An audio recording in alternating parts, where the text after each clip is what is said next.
To the news roundup.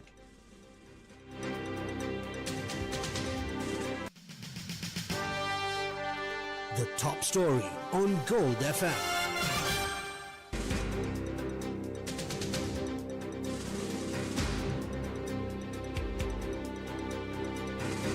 The importation of coal allegedly of lower standards than required is an accusation that is well publicized at this point. Despite government assurances that substandard coal is not affecting the Norochalai power plant, experts are sounding the alarm. Documents from the Public Utilities Commission suggest the plant is struggling, and the reality on the ground points to a looming energy crisis. Energy expert Dr. Vidura Ralapanava, who spoke to us, explains that the low-quality fuel is already causing a massive drop in the plant's output. So the PUCSL report actually gives diagrams in that report which show that certain temperature sensors that are showing values that are outside the normal operating range, and it's struggling to run with this coal and generate electricity to its full capacity. In fact, the report very clearly points out that out of the 9 shipments that they analyzed, none of them would generate the 300 megawatt that is the capacity of this power plant. And we historically, I don't remember a single instance going back to at least 10 years that we have had coal that did not allow the plant to generate 300 megawatt. There is a problem, whatever government says. This quality, bad quality coal has been shown to have problems in the plant.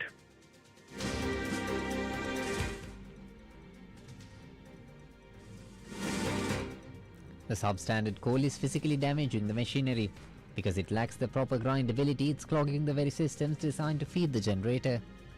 So what happens is coal pieces come through a feeding belt and it gets ground into fine particles before being fed into the combustion chamber. So for each coal unit, there are 5 grinding mills. What happened on Wednesday night around 11 o'clock, 2 of the grinding mills out of 5 in unit 3 got clogged. And this is the plant engineers think that this is because the quality of coal is bad, the grindability is lower than what we need. Now suddenly you have a drastic drop. Instead of 300, they are actually generating 277 because 30 megawatts is used for internal equipment. This dropped to 160 megawatts immediately, right within an hour.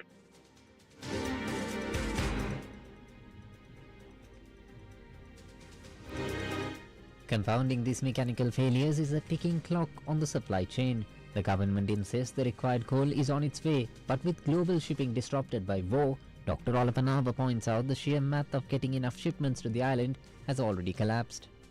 What that means is 1st of March we should have got 1 ship on unloading start, 6th of March, 11th of March, 16th of March, 1st of March, 26th of March. So 6 ships should come within March. Now let's look at what has happened. I believe the first ship for March only came on 3rd. The second ship should have started unloading on 6th, but it hasn't come yet. I think probably come tomorrow or something. But the third ship, suppliers asked for more time because they are unable to find vessels because of the war.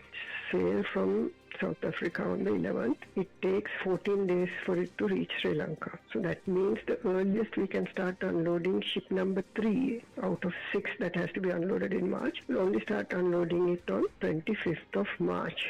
So really, if you look at it, it's not possible to unload even 4 ships in March. So the basic math fails. These shipment delays are critical because Sri Lanka relies on barges unloading coal at sea, a process which becomes dangerously impossible once the monsoon season hits. Now, we cannot really unload coal after the 30th of April because the monsoon starts and the ocean becomes very choppy. How we unload the coal is the coal ship is anchored in the deep sea and we send barges basically parked next to the coal ship, and coal ship drops the coal into the barge. When the sea is unstable, the coal ship and barge cannot sit next to each other and therefore cannot be unloaded. So this is why coal has to be unloaded by 30th of April. By the looks of it, we may miss minimum 5 ships from my estimation out of the 25. Now each ship, if we are feeding to all 3 power plants, is consumed in 8 days. So if we miss 5 ships, we miss 40 days worth of coal. Now since we can't run the system with all 3 coal plants not functioning, what will happen is we will have to shut down 1 plant for 4 months. With mechanical failures, so a disrupted supply chain and an unforgiving weather deadline, what does this mean for the Sri Lankan public? According to Dr. Alapanava, the official government stance is masking a very real threat. So their whole idea is that because Northern is working properly and all the coal shipments are coming, there is no risk of power failures. But since 1 and 2 are not true, we have to accept that there is a risk of power failures. As I mentioned previously, risk of power failures requires a certain set of conditions to come, including rainfall as well as plant failures. But I can tell you there's an elevated risk of power failures simply because we can't get the coal supply that we need, and there is a risk to the coal plant machinery. But both facts that they are saying are not true. We have to be open and say they are not true. One is coal plant is running, functioning without a problem is not true. Second, that we are able to bring in all the coal required for the season is also not true. With the highest energy demand in the months of April and May fast approaching, it remains to be seen how the grid will cope under the mounting pressure.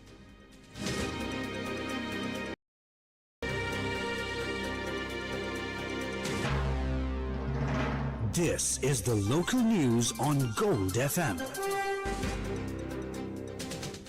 Power sector trade unions today decided to end a 2-day strike after discussions with Labour Ministry officials this afternoon. The decision comes after nearly 15,000 electricity breakdowns across the island left residents in numerous areas without power. Union leaders confirmed that technical teams will now work to restore the supply immediately. Industrial action involving 24 trade unions began following concerns over the job security of employees after the dissolution of the Ceylon Electricity Board. Workers claimed they received no official documentation regarding new appointments or future placements within successor companies. The All-Island Canteen and Restaurant Owners Association announced an immediate increase in food prices effective from midnight following a sharp rise in litre gas costs. Association Chairman Harshana Rukshan confirmed that milk tea will increase by 10 rupees, plain tea by 5 rupees and fried rice and kottu by 25 rupees, while short eats will see a 10 rupee hike. The Galle Chief Magistrate Samir Durangud ordered the release of the bodies of 84 Iranian sailors to the Embassy of Iran in Sri Lanka this morning. The remains currently stored in mobile cold storage units at the Galle National Hospital will be repatriated following a formal request by the Galle Harbour Police. Now for some news in brief. A warm weather advisory was issued for the western, Sabaragamu, southern and northwestern provinces as well as the Monragal and Mana districts, with the heat index expected to reach the caution level tomorrow.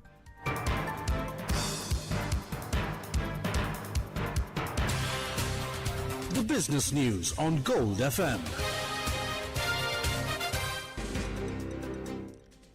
The all-share price index of the Colombo Stock Exchange declined by 26.97 points to close at 22,351.55 points.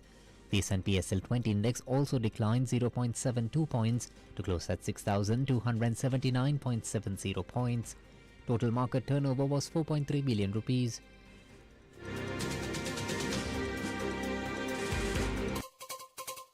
International news on Gold FM. Iran claimed responsibility for 2 attacks on commercial vessels in the Strait of Hormuz today, according to a statement from the Islamic Revolutionary Guard Corps. The IRGC said the Thai-flagged bulk carrier Mayurinari was fired upon after it allegedly disregarded warnings and insistently attempted to illegally pass through the Strait of Hormuz. A second vessel, the Liberian-flagged Express Rome, was also struck by Iranian projectiles after what the IRGC described as the ship ignoring warnings from the IRGC Navy.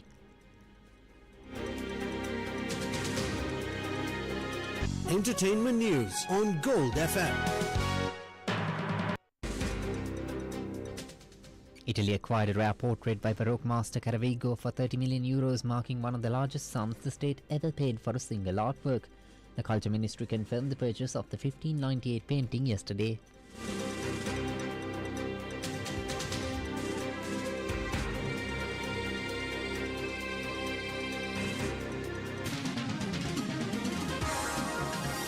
Sports news on Gold FM.